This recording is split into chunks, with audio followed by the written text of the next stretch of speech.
Ya pemirsa, kembali bersama kami di Hidup Sehat. Masih membahas makanan yang baik untuk kesehatan persendian. Yes, betul Oke. sekali. Nah, masih bersama Dokter Ida. Nah, Dokter Ida, di sini kan udah banyak sekali nih ya makanan-makanan yang sudah disiapkan. Enggak, kita nggak akan masak hari Langsung ini. kita makan ya kan? hari ini? Enggak, Oh, belum? enggak. Bukan ya?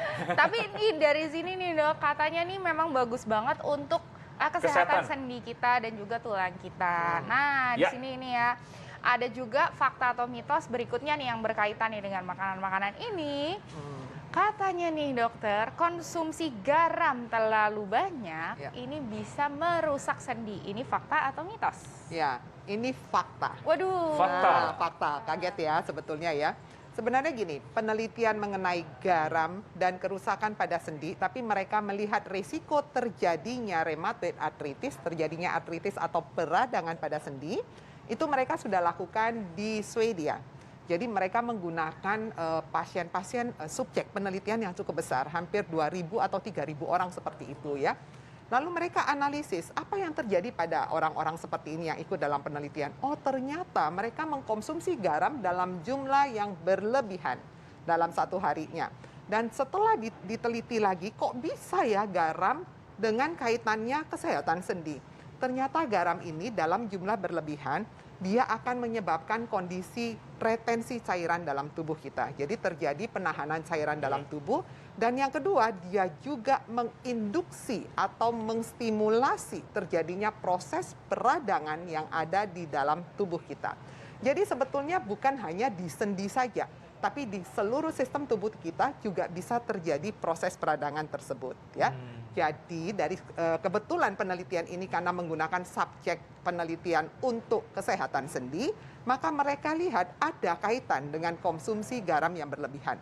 Oleh karena itu dalam makanan menu seimbang kita selalu dianjurkan konsumsi garam yang paling baik untuk kesehatan adalah kira-kira 1 sendok teh peres dalam satu hari. Jadi jangan berlebihan. Peres atau kira-kira 5-7 gram maksimal. Satu sendok yang rata ya? Ya, 1 sendok teh peres. Betul. Nah, selanjutnya. Fakta mitos selanjutnya berkaitan dengan teh hijau nih dokter.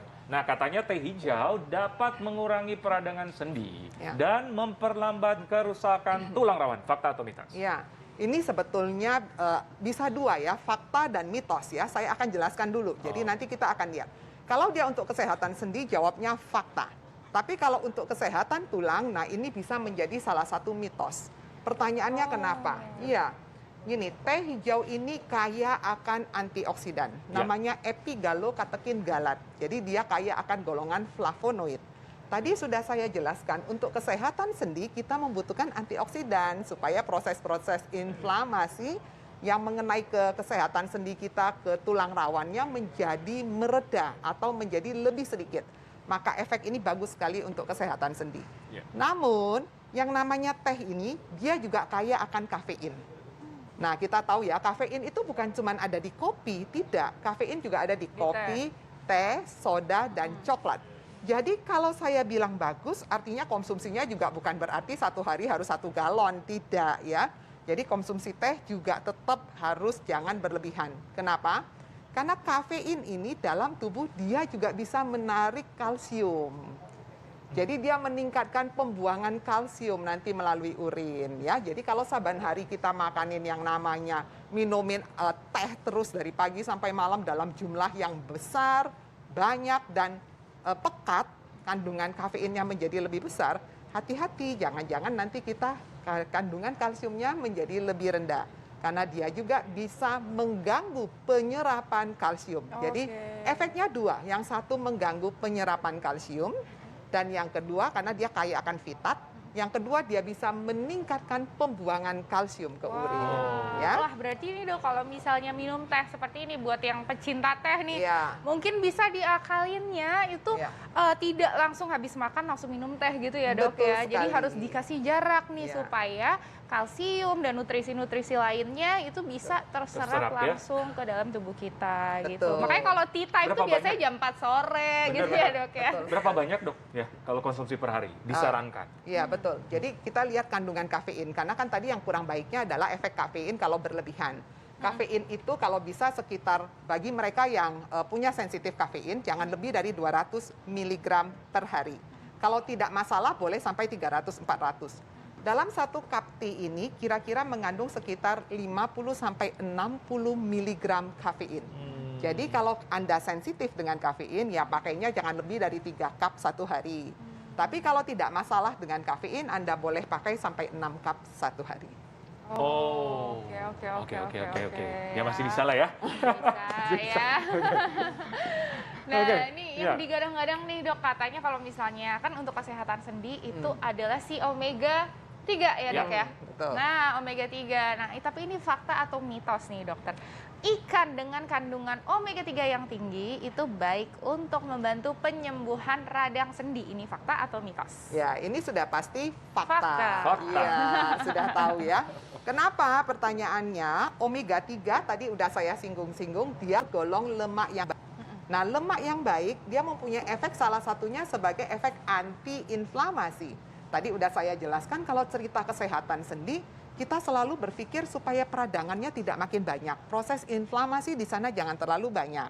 Nah, oleh karena itu kita berikan dong semua makanan yang bisa menjaga supaya proses inflamasi ini tidak nambah. Kalaupun terjadi inflamasi, ya sedikit aja dengan kemampuan tubuh untuk menganulir atau mengurangi kondisi itu.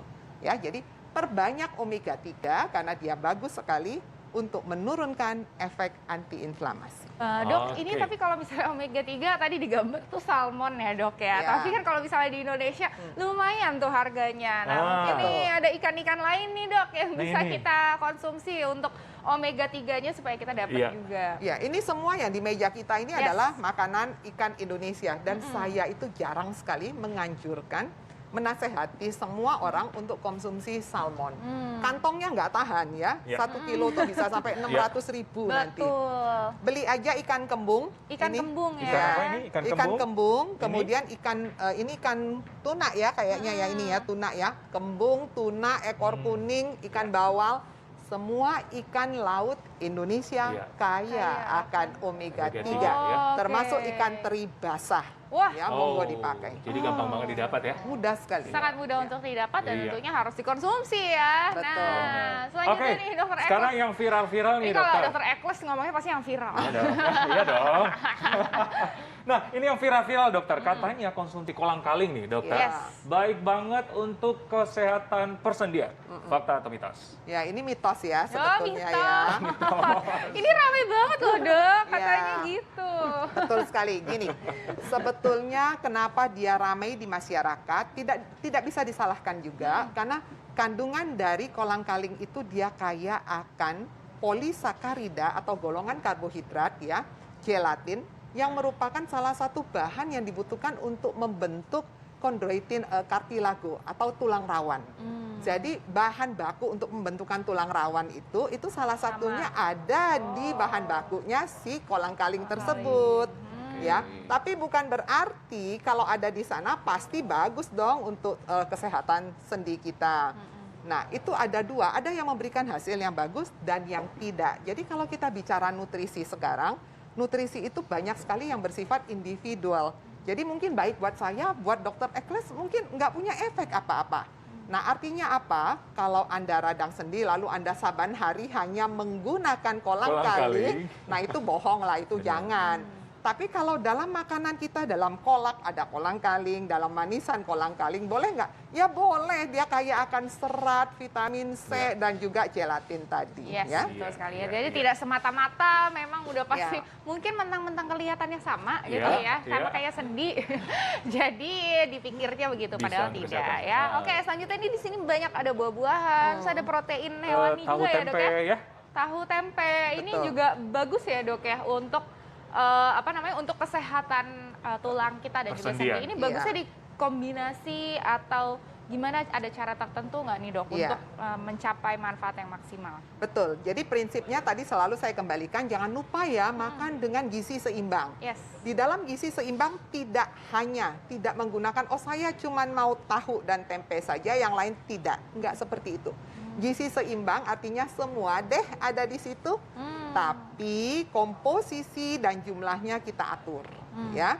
Jadi misalnya nasi harus ada ya, Kemudian yang kedua, kalau enggak nasi ya karbohidrat yang lain boleh.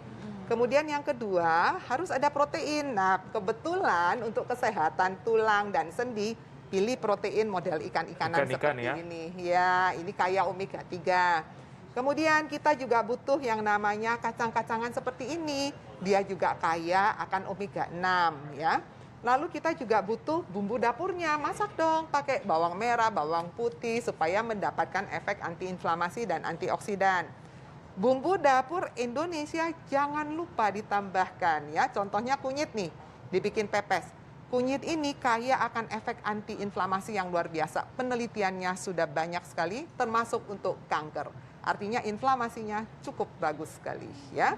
Lalu ini bagaimana? Ya, dia kaya akan vitamin C.